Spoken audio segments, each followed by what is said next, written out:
In this video, we have a lot of news spanning the resort. We got Tiana's Palace. We got San Fransokyo. We're talking about that Ron DeSantis firefighters situation going on over there in Florida. Remember when the firefighters were all on board with Ronnie Boy? Well, not so much anymore. Not so much anymore. But we got all that and much, much more on this episode of OG 55.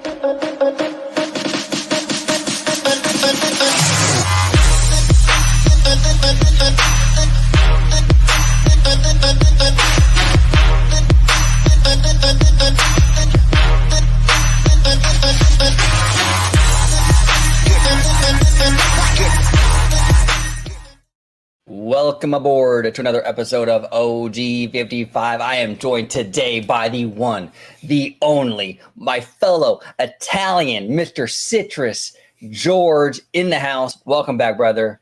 What's going on? Thanks for having me. Glad to come in, talk some shop, and just have a good time. But if everyone out there watching wants to follow me, you could do so on Twitter at DisneyGeorge. You could also check out the podcast I'm part of called A Walk with Walt. And of course, you'll find me here on my home base at Orange Grove 55 with Citrus Corner with all that sweet, juicy, but sometimes sticky Disney news and info. Absolutely, absolutely. Here, I'm gonna chime you in right now. Let's get you a good one. Here, let's do this. Oh man, see, I'm all late. Here, we'll do this. That sucks. I don't even know what that was. That sucks. We got to do another one. Here we go. We got to get something better than that. Oh my God, here we go. We got. Okay, cool.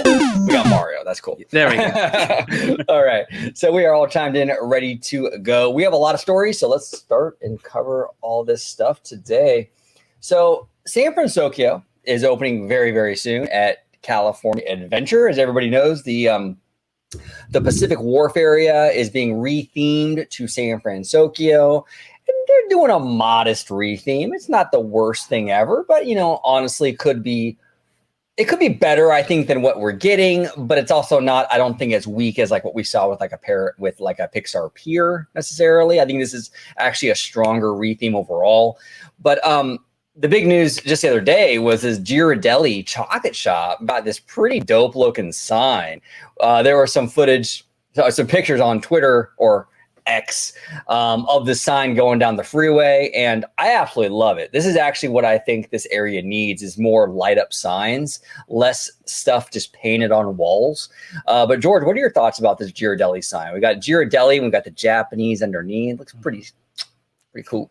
What I feel like is now, after seeing this kind of confirms of Disney's approach with San Fransokyo. I think a lot of people thought that the whole Pacific Wharf was going to become actually San Fransokyo from Big Hero 6, the movie, where I feel like what Disney's approach was to take these franchises such as Ghirardelli and wrap it around a San Fransokyo feel with Big Hero 6, where you're tying in that Japanese culture, but already still keeping what they already had at the wharf. So it's not necessarily they're taking a whole lot out of the wharf, because I do feel that a lot of people still enjoy the wharf of what's all there, including Ghirardelli, but they just wanted to have that little Disney. They had to throw in that Disney IP touch in there. Right. So I think I actually kind of dig it. I like how they can still keep the wharf the way that people are kind of used to it being the wharf, but kind of tying it in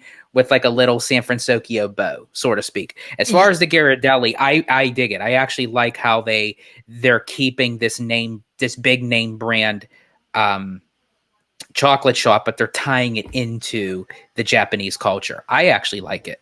Yeah, me too. This signage is really beautiful. I absolutely love it.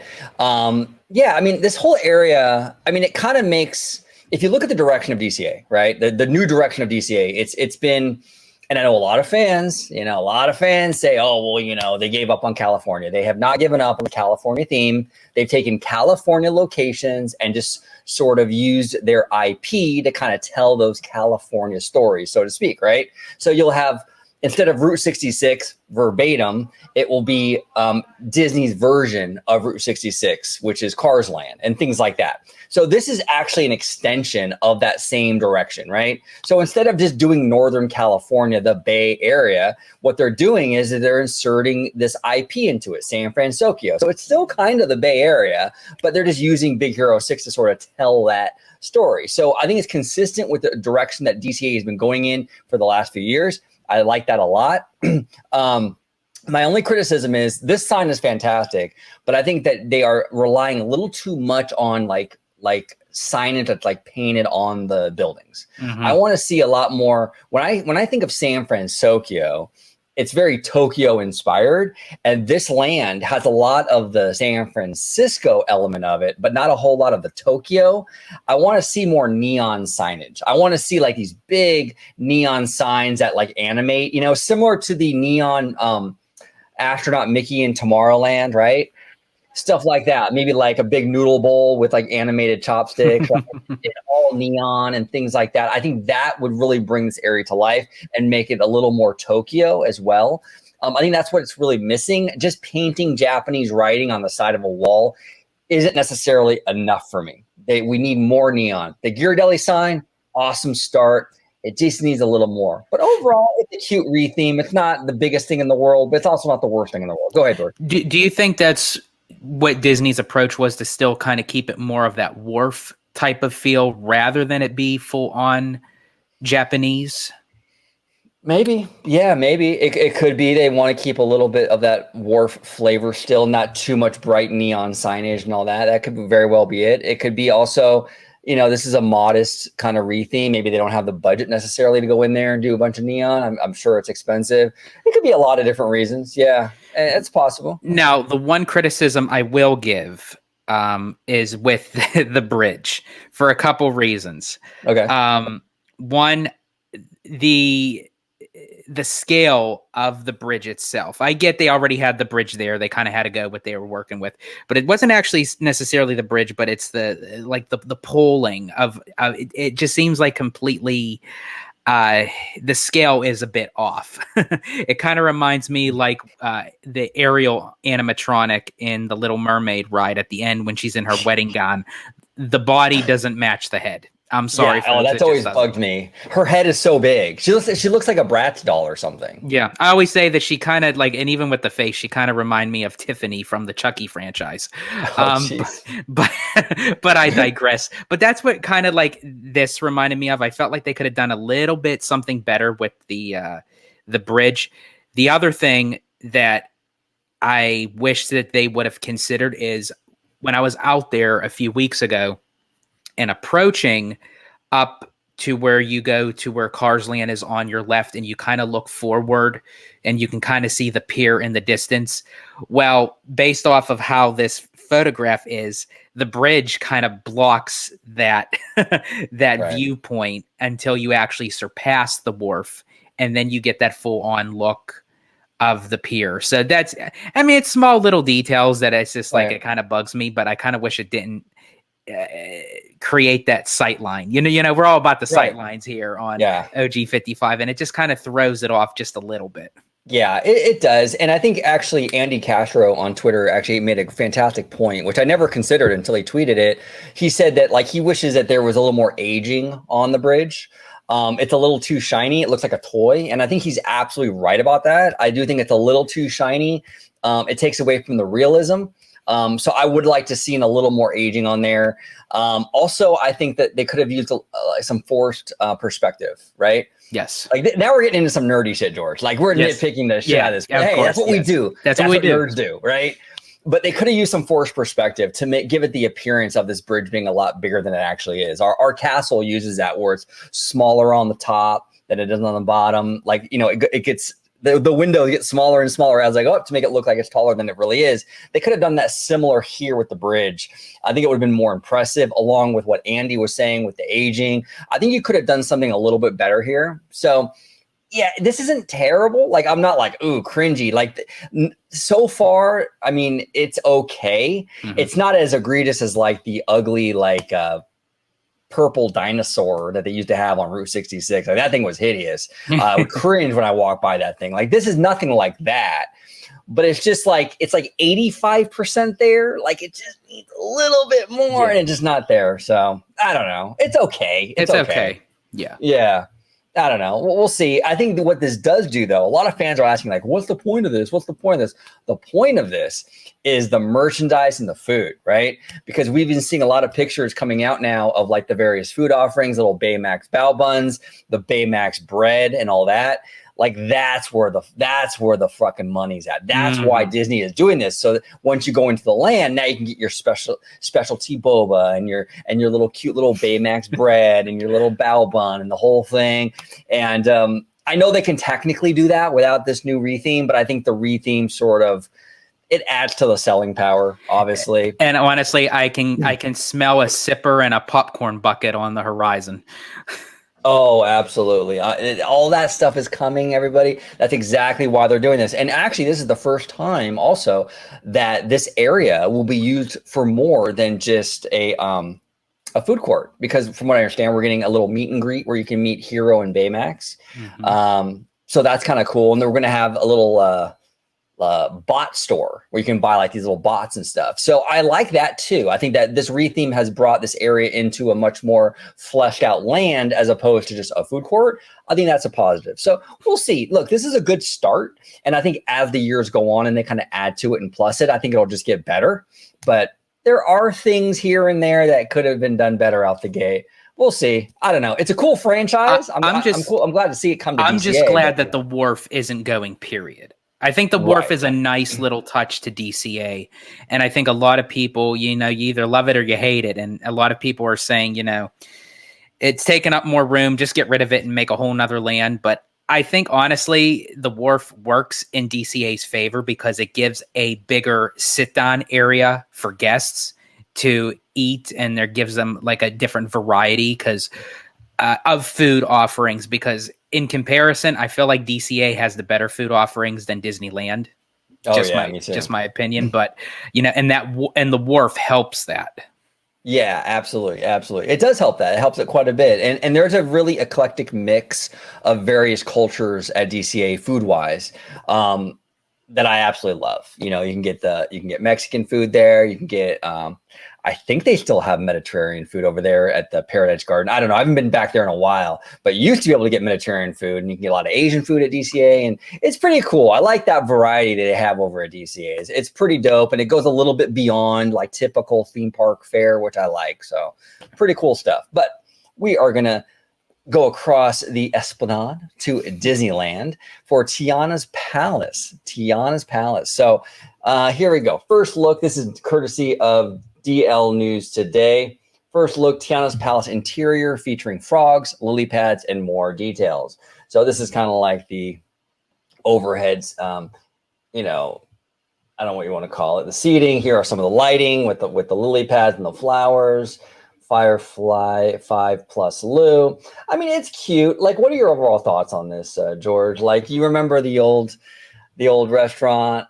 This is the new thing. I feel like the old restaurant felt a little bit more grounded. It was a little bit more, it felt darker inside, and it felt a little less, I don't know. This is a little, okay, it hits all the right beats, like the lily pads and the flower lights and all that. It hits all the right beats. That's what you're going to want to do with Tiana's. I just feel it's a little bright inside, though, right? Like, I don't know. I feel like it should be a little dimmer. A little bit more dimmer. Yeah. It just seems like my only concern was when this thing opens, is this going to be the sticking point of the whole New Orleans Square? Like, right. Is it going to be where it's going to be pushed in front of your face and everything else is going to be kind of taking the back seat?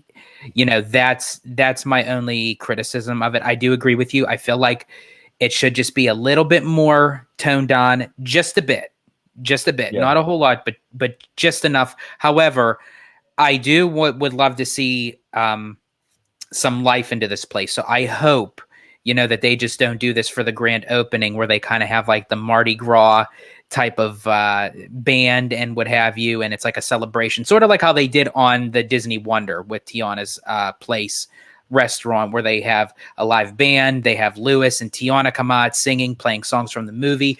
Obviously, it's showing like the Firefly 5 plus Lou, so that I'm assuming that they're going to have that. I hope they have that every night. Like, I hope this isn't just a type of eatery, but more so an experience to add to New Orleans Square.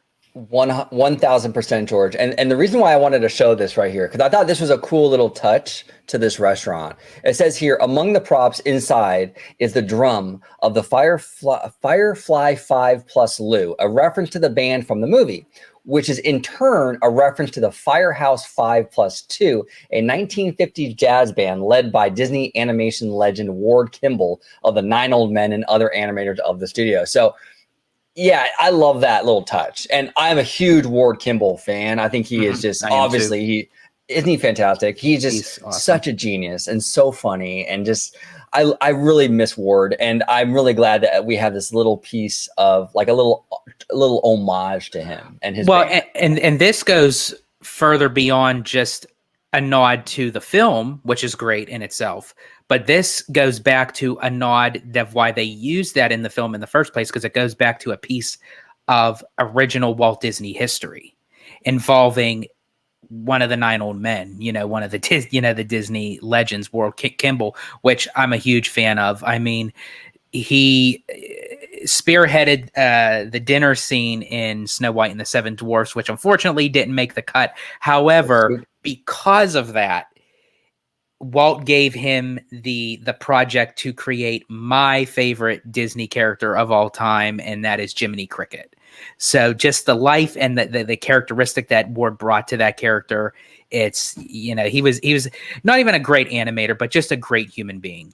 Oh, absolutely. Absolutely. If people at home, if you're not familiar with Ward Kimball, which if you're watching OG 55, you probably are, because we're all super fans here. But if you're not familiar with him, definitely Google him, or even go on YouTube and search Ward Kimball. He's got interviews and all kinds of stuff. There's all kinds of footage from like documentaries. Check it out. He's a really, really incredible human being. And Disney would not be the way it is today without this man. He did so much to build that studio with Walt, along with the other 9 Old Men, of course, but just an incredible person. And so, yeah, do yourself a favor, check him out on YouTube or even just Google it. And I think you'll be impressed. He's pretty awesome. He's pretty awesome. Now, it's not just the aesthetics that's changing. We have Tiana's Palace menu with pricing. Woo! When we're dealing with pricing, it's going to get spicy because fans don't like the pricing. It's probably going to be expensive. So this is kind of like what we're seeing here. I don't know if this frog plate is even going to be a thing when you order it. I don't know if that's just for the picture. It's pretty cute, though. It's pretty cute. Yeah. I don't know. But the lily pad and lotus cup ceramics. Oh, well, there it is. Answer my question. It's $34.99. Get it now. and it's with a house-filled beignet. Limit 2 per person per transaction. Okay, so yeah, it does come. You get a beignet and you get the little dish or whatever. So it makes me wonder. I wonder if that's a specialty beignet that you can only get if you purchase the plate. Yeah. Or I wonder if it could be where you could still purchase the beignets. Like, obviously, I know that they're probably going to have beignets, but I wonder if these are special. Like, because they say it's specialty beignets, but I wonder if you could only get these specific ones if you purchase the plate. Probably. Yeah, probably. They're going to try to get you somehow, George. You know what I'm saying? And it says house filled, because you can see like up here, there's like I don't know what that is exactly, like maybe a custard or something, but that's interesting. That's very, very interesting. Yeah, see, you can see there's like a filling. Yeah. So house filled beignet featuring lemon icebox filling. Okay, so it's lemon icebox filling topped with lemon glaze. That sounds actually really freaking good. So these are the entrees. I mean, this looks really good, honestly. I mean, this looks decent. So they have house gumbo. They got 7 greens gumbo with chicken and andouille sausage, Cajun spiced half chicken, which I would probably like that. I like Cajun. Muffaletta sandwich. I mean, this looks pretty. I mean, this stuff looks pretty good. What are your thoughts? You've checked out the menu, George. What are your thoughts on what they're offering here? I actually think it's decent. I think it's just enough that can, whet your appetite, where it kind of has that New Orleans Creole style, Southern Louisiana type of food, food that you would actually find as if Tiana was making it in the movie. And I think it kind of gives And honestly, they kind of look like, I mean, I don't know if it's just because it's zoomed in, but it definitely looks like it's a decent sized portion for that price. Yeah. So if that's the case, I'm all for it. You know, if you're getting what you're paying for, I'm perfectly fine. And honestly, I don't really think the pricing is really that bad. It really seems like the typical Disney pricing. Yeah, that's not too bad. I mean, there's a lot of places around my area. Like if you were to get a sandwich like this on like, like Ventura Boulevard or something at some one of these places, you're probably going to pay very similar prices. Like this isn't like egregious. You know what I'm saying? I mean, it's not the dollar menu at McDonald's by any means. No, but if you're going to a halfway decent place, you're going to probably pay similar prices.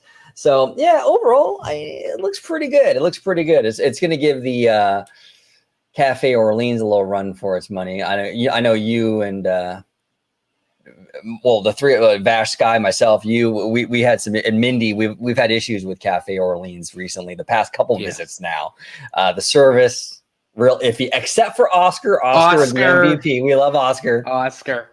And I have to say, I had split a Monte Cristo with another mutual friend, Elisa, and we both agreed that it wasn't that good. It was okay. It wasn't filled. It was basically all dough. There wasn't enough turkey or ham to go around. And for that price, I'm sorry, Disney. I mean, you got to up your game with Cafe Orleans, because I'm looking at these pictures right here, and these sandwiches look filled to the brim. So, yeah, and hopefully that's like that. Like, hopefully this isn't just for the pictures. Exactly. Hopefully we see it a little bit. I don't know. We'll see. It's going to be very, very interesting. But overall, I mean, Tiana's Palace aesthetically looks okay. I don't necessarily think it's an upgrade visually. It's kind of like the San Fransokyo thing. It's not necessarily like hideous, but it's also not like necessarily the greatest either. It's sort of mid, but the food here looks fantastic. The food looks really, really, really good. If they can deliver on these pictures in real life, I think they'll keep it that way. And keep it that way. That's right. Also another issue is Disney does everything so good in the beginning, and then it just kind of, as time goes on, it just kind of dwindles down, where they kind of have to keep up with it, keep up with the pace.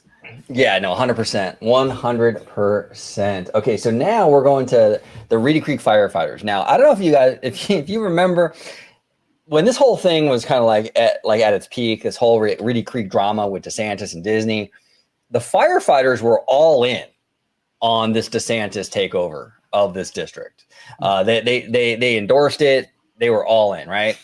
And as the relationship has gone on, they realized maybe the grass wasn't greener on the other side. It's kind of like, you're in a relationship, it's not working out. You guys break up, and the new chick though, she's awesome. She's perfect. And then 3 months into it, she's got her own stuff, right? That's bugging you or whatever, right? So there's always going to be something. Well, it seems like that's kind of what's happening here. It looks like there's a little bit of buyer's remorse from the firefighters in regards to this district. So it says here, Reedy Creek firefighters call the CFTOD removing Walt Disney World annual passes benefits a low blow. It says here, during Wednesday's Tourism Oversight District Board of Supervisors meeting, Reedy Creek firefighters spoke out against the district's decision to cancel Disney World Annual Pass program and other benefits to district employees. After receiving a bill from Disney World, the district released a press release calling the benefits a scheme and handouts, vowing to remove them. Later that day, a leaked email from District Administrator Glenn Gislian Jr. revealed the district had already ended the benefits with no warning and would be replaced with one-time annual stipend of $1,000. Now, this is the interesting thing about this. I see a lot of stuff, a lot of noise on like YouTube and Twitter and all this stuff from like the pro DeSantis people, right? Well, this was illegal. This was Disney trying to, I guess, bribe firefighters. I don't know. Like it's weird. Like, it's like, where's the bribe exactly? Right. Like, why would Disney try to butter up the firefighters? Okay. Like what would Disney get out of that necessarily? It's not like, I could see if like these were like, like court judges, even like, police or something like that. But these are firefighters that service the Walt Disney World area. What gain does Disney have necessarily from giving these annual passes out, other than their business maybe? But it's like, it just seems weird. And it's not that they just started giving them those passes. Right. They had these. So, I mean, it's like, being that these are a particular fire department that is on Disney's property, that was part of their land, they probably thought, hey, they're giving us a service by protecting our land. If ever something, God forbid, fires happen, which there have been fires that happened at Walt Disney World, at the Seven Dwarfs Mine Train that caught on fire after the fireworks was over. It sparked something. Obviously they had to be on duty and what have you, and they gave them a benefit for providing a service for which they already had that benefit before all this Reedy Creek bullshit started. Right. Well, exactly. It's like the small business owner, right? Who owns, like, say, a diner or a cafe, and the police come in to have lunch, and the owner of the business is like, you know what? Lunch is on me. It's on the house. Like, is that a bribe? No, I think you're paying. You're saying thank you for your service. And I feel like that's what this is. It's like, okay, it's a benefit. It's a thank you from Disney for, like, servicing the area. Like I said, they're not necessarily getting anything. It's not like they're getting, like, any kind of firefighting kickback. Now they're going to put the fire out even faster because now they have annual passes, right? Is that the allegation? I guess it's like fucking stupid. I think, And then here's the other thing too. I keep hearing, oh, well, it's illegal. It's illegal. Look, I'm not a lawyer. I'm not going to pretend to be one. If I'm wrong, I'm wrong. Comment in the comment section. I find it really hard to believe, though, that giving these firefighters annual passes because Disney's a private business and the firefighters are government state employees is illegal. We're seeing it here. Let me just show you real quick. This is from today. SeaWorld Orlando offering Florida teachers free admission. Well, if you're a public school teacher, you're a government employee. Is SeaWorld breaking the law too? Are they breaking the law by giving these teachers who work for the state free admission in their park? I mean, yeah, no, it's ridiculous. It's only a bribe if Disney were to go to the fire department now, while the allegations, while the suit, the lawsuit was going through, and if they were to say, "Hey, we'll give you these free passes if you go against the governor," that's bribing. When you already have something in place that has been there for God knows how long, it has nothing to do with what the lawsuits and allegations are going forth now. Right. They're trying to nitpick stuff for it to go against Disney. Well, because I'm sorry, they're fighting a losing battle. Well, they are, because look, DeSantis, let's be honest, he's circling the drain politically. I mean, everyone knows he's losing so bad to Trump. It's embarrassing. His debate performance was laughable the other night. Okay. He's losing very, very badly. Yeah. Okay. So, and the one big selling point with all the DeSantis fans a few months ago was, well, the firefighters are on board. Well, now they're not. So now we got to look for excuses as to why Disney is the bad guy still. Look, the headlines are the headlines, and politics perception is everything. The headlines before were the firefighters support Ron DeSantis' takeover of the district. The headlines now are the firefighters are pissed he's stripping benefits. That's not good politically for Ron DeSantis. You can dive into the legalities of it all. You can dive into the nitpicking and the minutia of the legality and whatever. But at the end of the day, politics it's a perception game, and the perception right now is not good because the firefighters seem to be having a lot of buyer's remorse right now with the DeSantis taking us over. And this whole talk about what Disney did was illegal. I'm sorry. And again, I'm not a lawyer. If I'm wrong, please correct me. I have no problem admitting I'm wrong. I just see these other companies doing the same fucking thing with government employees. Is SeaWorld breaking the law too? Come on. It's just a little hard to believe. And if I'm wrong, I'm wrong. I'm willing to eat some crow, but this seems a little bit far-fetched to me, in my opinion. And honestly, anyone who's listening and watching, if you are a lawyer or an attorney or something of law, or if you know somebody, please comment down below, because that would be very telling, because it just doesn't seem that way to us. But if we were to actually hear that from someone who works in law and defense, I would really much like to hear that clear up, because to me, it just doesn't make any sense. Absolutely. Absolutely. Now here on OG55, I like to give all sides I like to give a balanced perspective. So there's a lot of channels out there, a lot of accounts that will just do the shill thing. And it's just shill, shill, shill, shill, shill. And there's a lot of channels out there with the Disney derangement syndrome where Disney bad, big mouse bad all day long. We're not going to do that here. Okay. So our good friend of the channel, Mr. Captain John D, he did this tweet the other day. And this is kind of like the counter argument, so to speak, for, I guess, I don't want to say like he supports the district, but he's sort of kind of giving a little bit more nuance as to what's going on with this decision. Okay. So I wanted to kind of read this, and I told him I would, and I want to kind of talk about it with you, George. So he says here, okay, so it says, points out that the CFTOD was able to get a 4-year stalled contract negotiation finished in their first 6 months. Goes on to say the union and its lawyers knew about this and signed off on the contract. Okay, that's interesting. Points out that only Disney benefited from this perk to district employees. Now, here's the thing with that. Yes, when they're giving free annual passes to these firefighters, right? Yes, Disney is the only one benefiting, but what's stopping Universal from doing the same thing? Well, why can't Universal give firefighters in their area free passes or something? Like, I don't understand it's not like they're prevented from doing that if they wanted to do that. Like I mentioned earlier with the small business owner, you can give a free lunch to a cop or a firefighter for thanking them. Right. If Universal wanted to, they could do the same fucking thing. Yeah, it's a private business. Whatever they wanted to do in that manner, that should be up to them. That has nothing to do with state legislator. Right. No, exactly. And then it goes on to say, points out that distribution was not equitable across district EEs and that use of the TICS benefit was averaging 50%. We'll be providing stipend to make up for tickets and evaluate the amount going forward. It seems like a lot of penny pinching to me more than anything.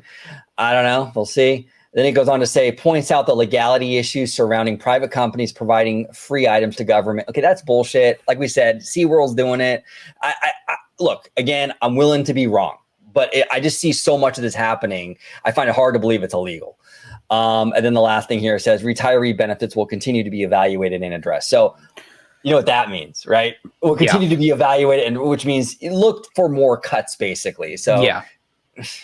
Okay, so now, as I said, I still agree with you, but now here's my other question. Sure. Now, with SeaWorld doing something similar like that, but at the same time, SeaWorld doesn't have their own run district by the company where Disney, well, somewhat does. Right. Is that the argument that the CFTOD is facing because it was a community run by Disney, that they are taking the tax dollars or what have you and then putting it into those passes? Is that what the argument is, as opposite of SeaWorld? I think so, but I don't really know how that changes the equation at all. Like so these firefighters are assigned to this district. They're going to put the fires out regardless of whether they get the annual pass or not. Correct. So Disney's not really getting like any kind of like kickback. Like you said, George, it would be like, if Disney was like offering a free annual pass to the judge in the case right now. Right. Okay, then that's not cool, right? Then you're really, you don't do that. That's different. But this is like just, you're going to do the job anyway. Here's something a little extra just to show that like, hey, we appreciate you. Basically, it's a benefit. It's like when your job gives you a bonus or a gift card or whatever. It's the same kind of idea. Right. I don't know why that would be illegal, number one. I don't know why that would be like some sort of major conflict of interest, because as firefighters, I don't know what they would do extra for Disney for receiving that. So like I said, Are they going to put the fire out faster because now we have annual passes? And honestly, just their job alone, they put their lives on the line. So, I mean, to give them a free pass, I think is something that I feel like that firefighters deserve more, so for the state to come back and say, oh, well, they shouldn't, that's kind of a slap in the face to their own notion of how firefighters do their job. you know, because it's like, why would you even care about that? Well, yeah, and the whole argument before was Disney, big bad Disney. They didn't really give a shit about the firefighters, and now the firefighters are supporting DeSantis because Disney was so bad and mistreated them. And then now you're saying, oh, we're going to pull benefits. It's like, well, wait a minute. You were saying the Mouse House was so terrible because they weren't like providing the funding and this, that, and the other. And now you're like, yeah, we're going to take shit away from them. So you're like, you're right, George. It's, well, they're robbing Peter to pay Paul. Right. The government in the state of Florida is trying to find ways to get back at Disney because they know that they're losing, but they're digging themselves in a deeper rabbit hole.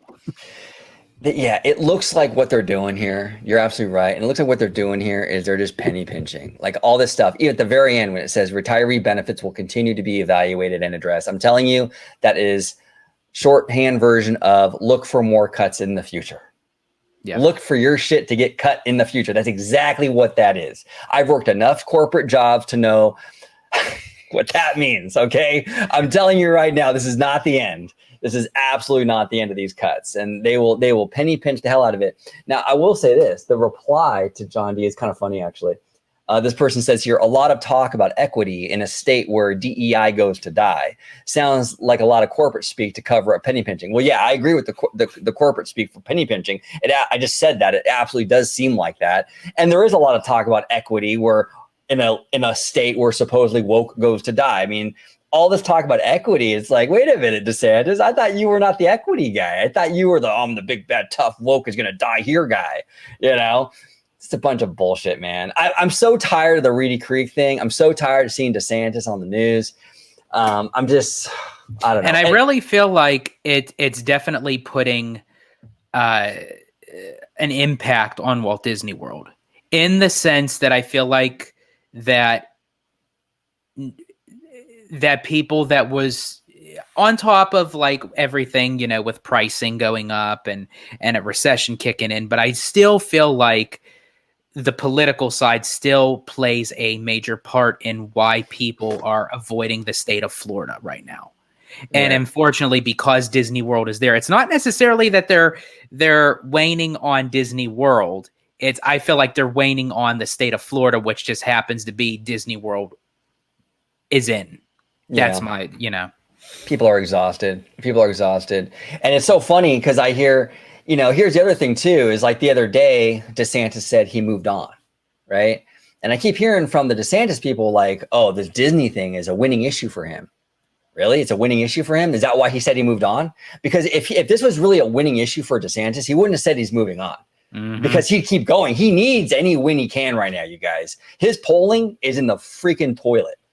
So if he's trying to move on, his internal polling is showing this Disney fight is not winning him any friends. People are over it. Like you said, George, people are done with this shit. The general public has moved on, but I don't think DeSantis has. I think he's being forced to move on because politically he can't take any more hits. You know, I mean, we saw his debate performance last night or the other night. And I will not let you down.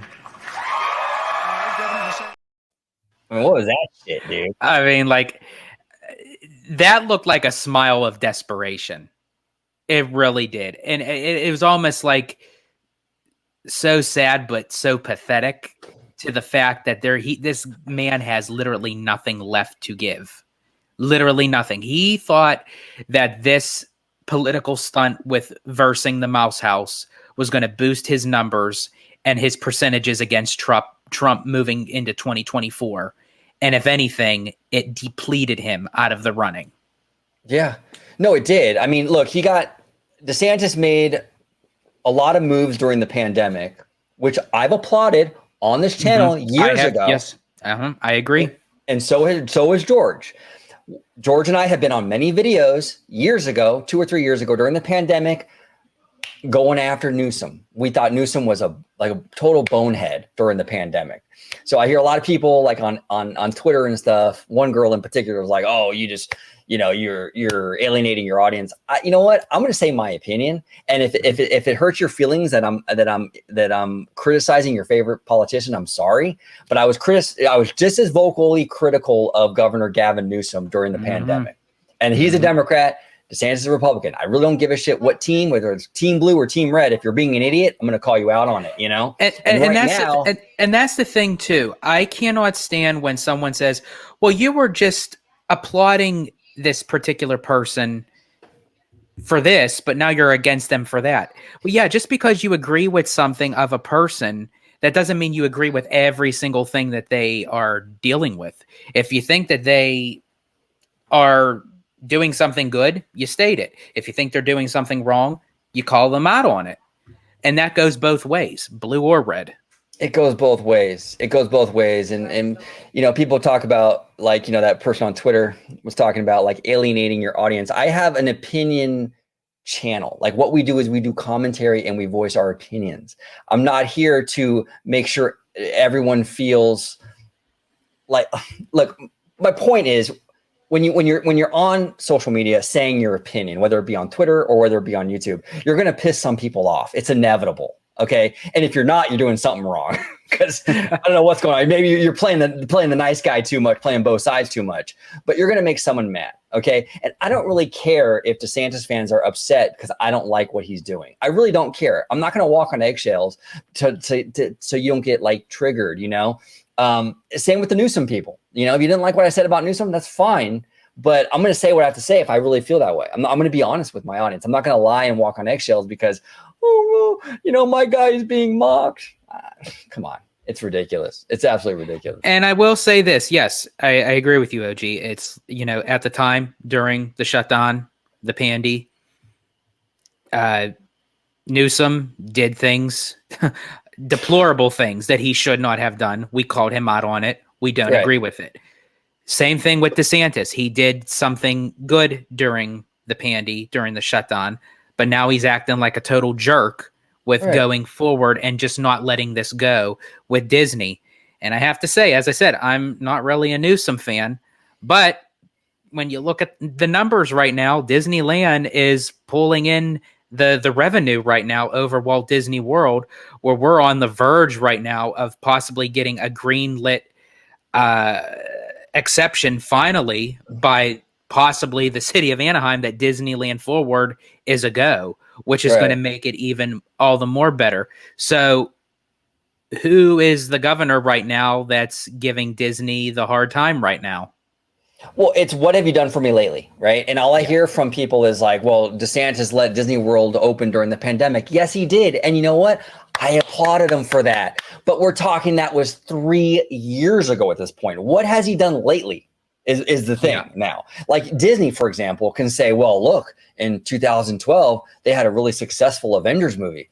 Yeah, but what have they done lately? Yes. Like lately matters. And lately, Newsom has come across more pro-business in this arena than DeSantis lately.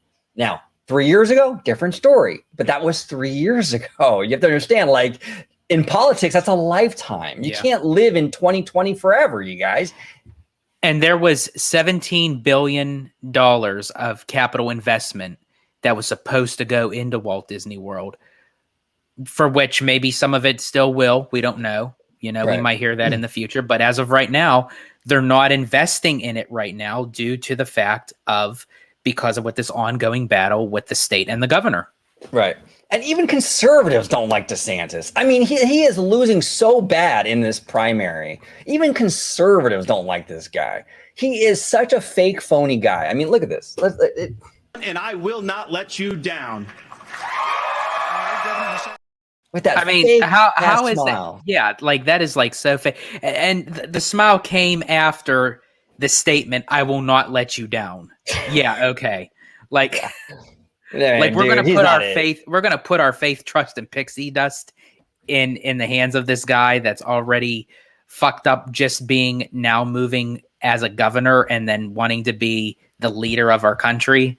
I don't know about that, folks.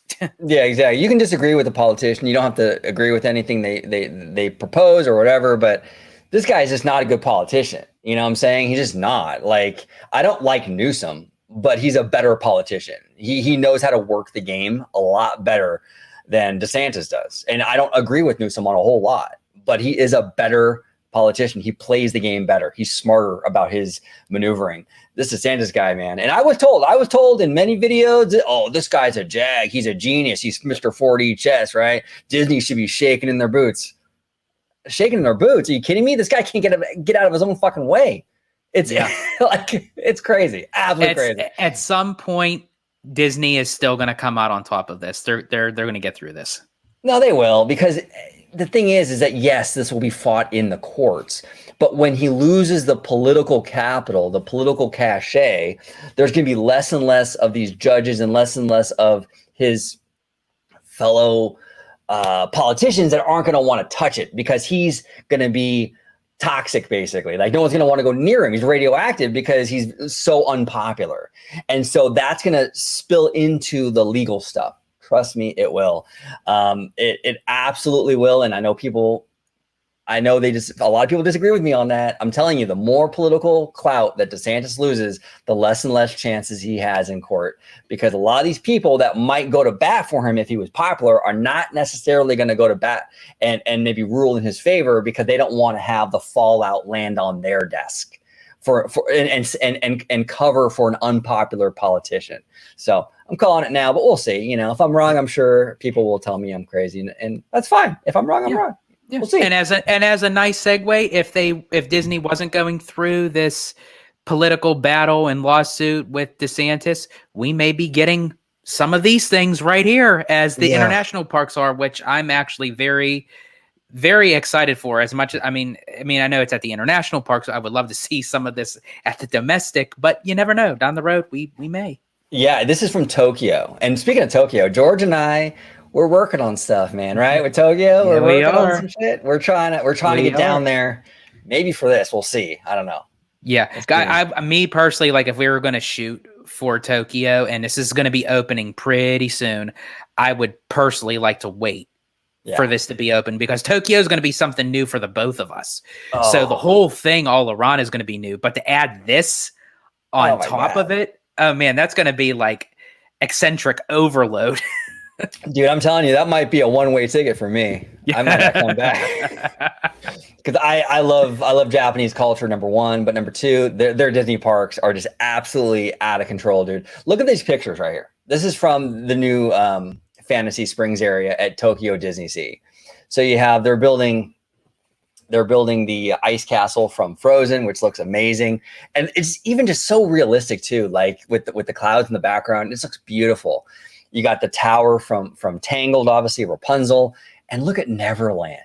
Neverland, to me, I think is the most ambitious project that Tokyo has done, because obviously with Frozen and Tangled, they're still very popular with today's crowd. But you are taking a film that was from 1953 and you're reincorporating it into the parks with something fresh and new. And they added the pirate ship onto that. I mean, come on. I'm sorry. Tokyo Disney can do no wrong. Dude, I don't know what's going on over there. They just crush it every freaking time. Every freaking time with the pirate ship. I love the way Neverland looks with the clouds. I mean, it's photo perfect from like the movie. Like it's literally from the movie in real life. Like it's just flawless. It's absolute flawless design. From what I understand, this Peter Pan ship, it says here, Peter Pan's Neverland is the last section detailed in the video. I'm not going to play the video. You're going to have to check it out. I'll link it down below because I'm afraid we might get copyrighted. But it says here, we see a pirate ship guest will be able to explore in the foreground of the previously shown display. And in the background, we see the mountain that will house the land's main attraction. Our look inside the park at the current construction offers us a peek at the detailing on the pirate ship and the greenery on the hills. Peter Pan's Neverland Adventure, a 6-minute 3D ride. First of all, 6 minutes is, I know it doesn't sound like a long time, but for an attraction, that's a decent length for an attraction. That is baffling to me, because Flight of Passage is 4.5 minutes. And that's long. So this ride is getting an additional 1.5 minutes of ride time. It's unbelievable. And it says it's a 6-minute 3D ride that will require guests to wear goggles, will take place inside the mountain. Fairy Tinkerbell Busy Buggies is Peter Pan's Neverland's other ride. And while guests aren't riding either attraction, they can dine at the Lookout Cookout counter service restaurant. It just, I'm telling you, this Peter Pan thing is probably going to blow our minds. It's the main event here in the land. I'm sure Oriental Land Company is going to absolutely crush. We're probably all going to be super jealous out here in California and Florida.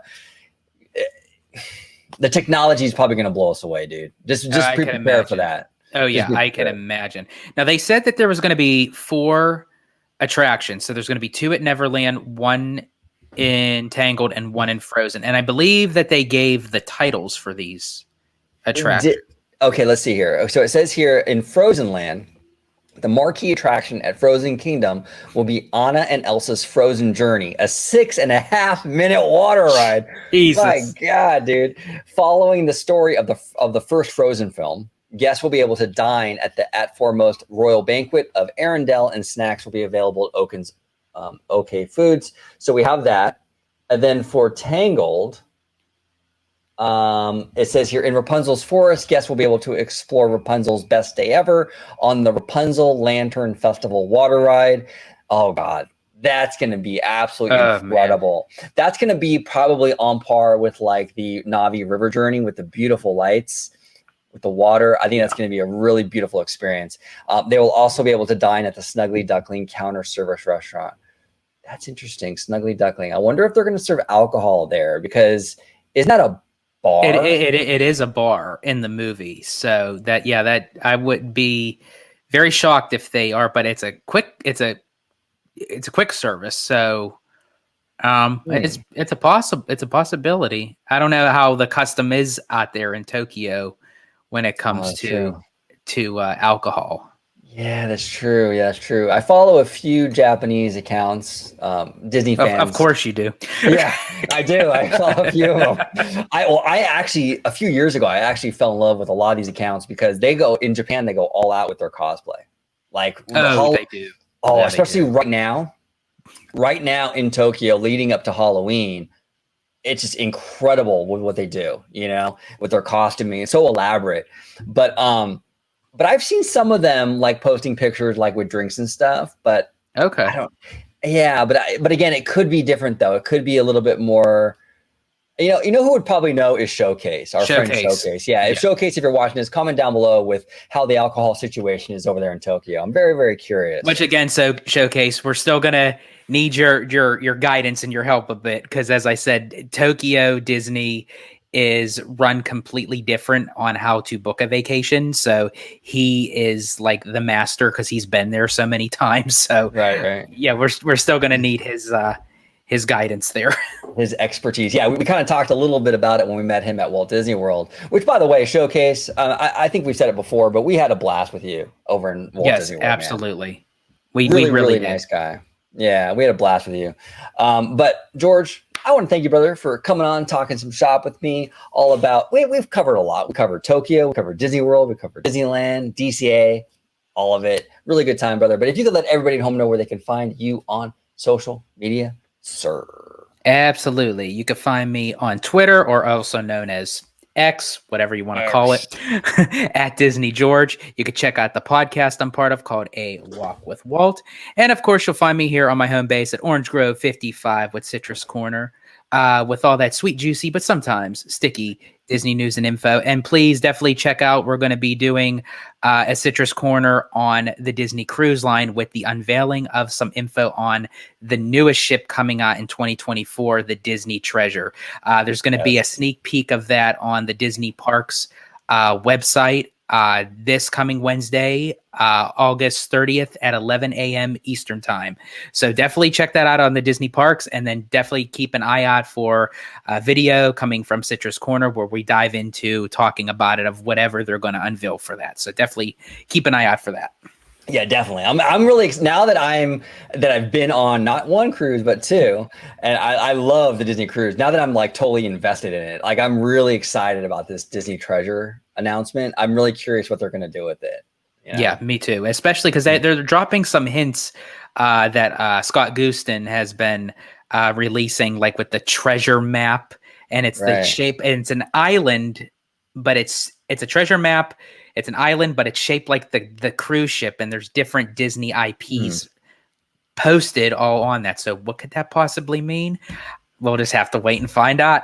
Yeah, I'm excited about that. We also have Destination D23 coming up, I think, in a few weeks. I mean, that's going to be interesting. Before we close it out, I mean, do you have any predictions for that, George? Anything? What do you think they're going to announce for Disneyland, Disney World? Or if anything? It's actually funny because they just released the full schedule of Destination D23, and they're going to live stream on September 9th for one day only. And I believe it's going to start at 9 a.m. Eastern time when the event kicks off, which I find is kind of interesting because that's the day they also are going to announce something coming from the parks. They're going to have like a little parks panel type thing with surprise announcements. I don't know, but they also had, again, we talked about it on the channel, that there was some Imagineering executives walking through Animal Kingdom.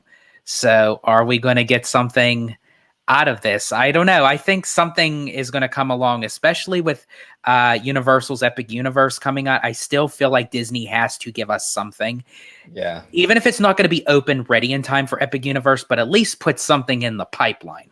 Yeah. At least have something that fans can kind of chew on and get excited about. I really hope, in terms of Disneyland, I hope we hear a little bit more about this Avengers e-ticket, this mythical Avengers ride that's been like in the works for like 20 years. Like, come on, can we get a little more detail on that? I'd like to get a little detail on like the whatever Avatar thing we're getting. I don't know. They got to give us a little something. You know, we didn't get anything of the quarterly earnings, which, okay, fine, you know, but whatever. we gotta get something. And I also feel like since it's going to be in September, and I could be wrong, but I think we also might get a drop date of when the next D23 Expo is going to be. Yeah. Oh yeah, we probably will. That's interesting. Now we got to go to that. You're going to go. You go every year, or every I go time, every time. Yep. So yep, you're definitely going to come along with me on that. We're going to do it. We're definitely going to do that. That's going to be awesome. That's going to be awesome. The expo is a lot of fun. Even if there's no like big announcements, it's still it's a fun experience. It is. It's a fun experience. You know, you get to see a lot of you get to talk with a lot of other Disney fanatics. You know, you see them cosplay. You know, they have little things going on the showroom floor. And there's also little other presentations that you could also do, you know, that doesn't necessarily require major announcements, but they're just fun to just experience. Yeah, exactly. Well, George, thank you so much, brother, for coming on. Thank you all for watching. Comment down below with all your thoughts on everything we talked about today. San Fransokyo, Tokyo Disneyland, Walt Disney World, the Reedy Creek freaking shit show, all this. Comment down below. We would love to hear from you. And as always, have a wonderful, wonderful day. Heavy hitters, yeah, go winners, yeah. Put 'em up, who the will is?